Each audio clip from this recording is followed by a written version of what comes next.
What's up troopers, my name is Neon, welcome to a brand new video. Today's video we're going to be talking about some interesting stuff from the recent Battlefield podcast. So before we get into the video, if you haven't already, subscribe to the channel, would really appreciate it, and of course leave a like, thank you very much. The first thing they talked about in the Battlefield podcast, and this was something really interesting, they were talking about increasing the squad. They was actually talking about increasing the squad up to 8. They were pretty much just saying, is this a possibility? Honestly, this is probably a really bad idea. I'll explain it just shortly. But the way how they was explaining it, they just have no interest actually increasing the numbers. I think they just want to keep it as 4. The reason why I feel like they shouldn't even increase it anyway is just more the fact that if you increase it up to 8 squads, well, the main thing is not everyone actually has a full squad of 8. That's really difficult to get all the time. And even if you did, that's a really good squad. That's 8 people sweating their ass off. You also need to consider it, if they're all recons, then that's 8 people at the back of the map with spawn beacons. So it's going to be really frustrating. You know, one person camps, the rest of the squad camps. The next thing they was addressing was the attack choppers. Are they going to be bringing it back to Breakthrough? They removed attack choppers on Breakthrough about a year ago now. It has been some time, but they was talking about it and they was addressing all the feedback because a lot of people are saying, hey, we'll love to see attack choppers back. This is the biggest question though, troopers, and you guys need to let me know in the comment section below. Would you actually like to see attack choppers return back to Breakthrough?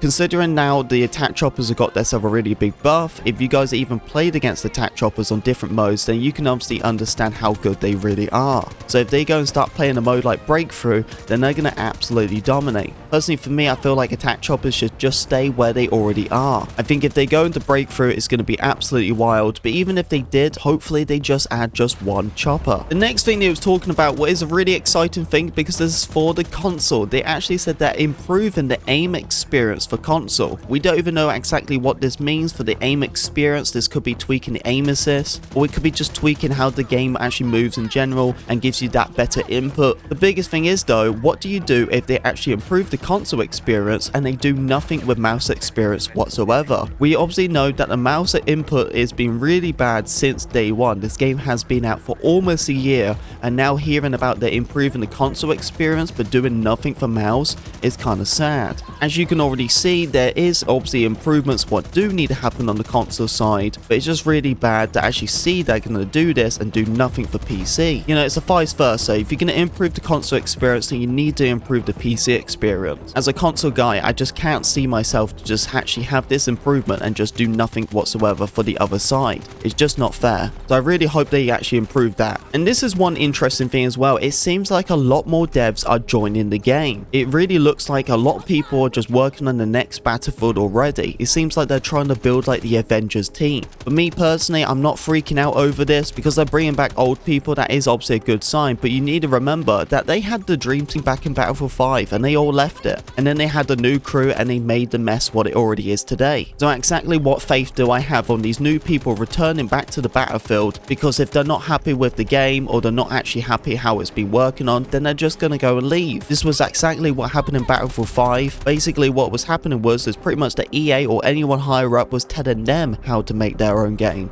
and they didn't like that, so a lot of them just left because of that. And exactly what is going to change for the next Battlefield? Are you trying to tell me that they're also going to get loads of freedom on the new Battlefield? Because that's the problem. If a lot of people actually don't have the freedom, then it's just going to be Battlefield 5 all over again and a bunch of devs leaving. So to an extent, I'm really excited, but I'm also nervous at the same time, because this is the dream team they are creating, so we should hopefully actually get a really decent Battlefield. And the last thing I need to talk about is basically what was in the podcast. They actually did something a little bit different this time around. They actually brought someone into that podcast, and that guy was called Logan. He's actually a content creator on the YouTube side. It's really nice to see another creator get into that environment with the podcast and with all the devs. It's just good to actually see that they're actually trying to listen to the players. The only issue I actually had with it is that I love Logan. I think he's a really nice guy, but that's the thing. I think he's too much of a nice guy. And I totally understand why they pick someone like him, because it's probably best for business or give them a better look. But honestly, there's a lot more better people out there who will actually give them really good criticism to improve their game. But that's the thing. DICE doesn't want to hear that. They don't want to hear criticism. They don't want to hear feedback. They just want to hear you go, good job. This is not a bad mouth to Logan or anything like that. I like the dude. I've been working with him over the past. We've done a couple of charity events,